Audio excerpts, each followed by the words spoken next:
Yeah, hello and welcome to another update video about Bitcoin. So we seem to be turning around for now. Yeah, so if you listened to the previous video, you probably saw all these signals coming. Yeah, and you knew that we are most likely in a breakout after we broke above this descending trend line that we discussed in the previous video. So my view is still that we are currently coming down, or have come down now, in a fourth wave. We reacted already to this Fibonacci level, which is the 23.6% Fibonacci retracement at 20,515. And it really could indicate that we are now already pushing higher in this fifth wave, the fifth wave of wave C to the upside. So short-term upside potential is currently still there.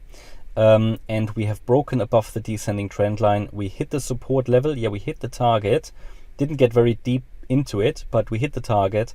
And this is always the first potential fib level where we can see a reversal, because in this wave 4 you get three levels that are highly relevant: the 23.6, 38.2 and 50% retrace.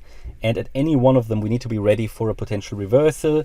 Here we saw the reversal, with a nice engulfing green candle today, and maybe a mini bull flag that is currently playing out. That's a bit too early to confirm that.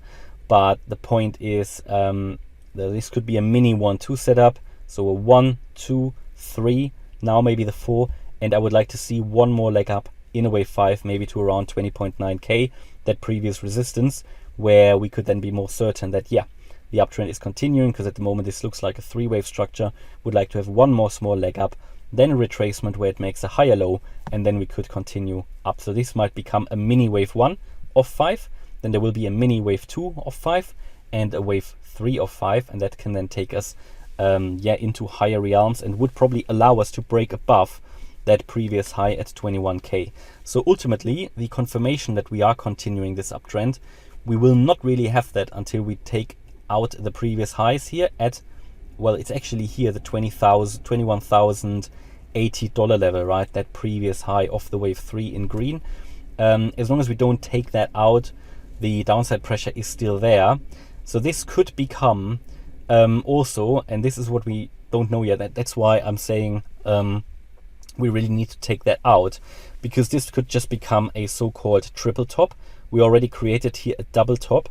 With one more attempt to break through and we fail, that might create a triple top, a so-called truncated wave 5. So let's say the wave 5 really only ends here, or only really very barely makes it above 21k, then that would be a sign of weakness, and it would be well, not necessarily invalidating this this wave count. It would actually confirm it, especially if we break above the wave 3.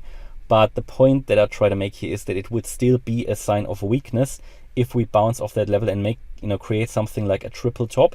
That would be a sign of weakness, and that would, in my opinion, rather confirm my overall wave count, because as you might remember and might know, I'm still waiting here for another low for Bitcoin. But short term there is upside potential there, maybe into the region 21.7 to 22k. We talked about that. There is also another wave count that is entirely possible, where we are looking at the entire movement as a triangle. And I showed you that wave count earlier, where we say all of this is just here a wave A. Then we came down in a wave B, and we're now moving up in wave C. And here in this movement, we've just seen a wave 1, a wave 2, and the wave 3 would be the next one. There will be a wave 4 and a wave 5. So this would mean we are still waiting for a wave 3, 4, and 5 to play out in this triangle scenario. And in the one that I have on the chart here, we're just waiting for one more leg up in wave 5. However, bear in mind this wave 5 is also subdividing into 5 subwaves. But yeah, it looks at the moment like this uptrend is resuming. It would be nice now to hold, well, I can give you the mini support that we need to hold, which would be the 50% fib retracement. So it would be good to hold the 20,690 level now. Now when I upload the video, you probably know already if it's holding or not, but that would be the 50% fib retrace. No, sorry, it's not the 20,690, it's the 20,650 level, the 50% fib retracement, because this would be the 50% retracement, and this would be for a wave 4. If we have a mini 1, 2, 3, 4, 5, that would be important to hold to confirm it's a wave 4, and we push higher in wave 5. But yeah, I gave you the key breakout points. If we, however, come down now and go below that level, and then also drop below the 20,450 level, then I think the downtrend is continuing, because wave 4 still has space to the downside. So really, in summary, the uptrend could have continued. We don't have 5 waves yet, so it's not super confident yet, but we have some initial evidence by breaking above the trend line, and because we reacted so nice to that Fib level. So it's looking good for now, but it's not entirely clear yet. But the future price action of the next few hours will probably show that, and it's key that we hold the 20,650 level in the short term. Okay, that's my update about Bitcoin. Hope you liked the update. If you did, please hit the like button, leave a comment, and subscribe. And if you really like the content, then please check out the channel membership. Thanks a lot for watching. Bye-bye.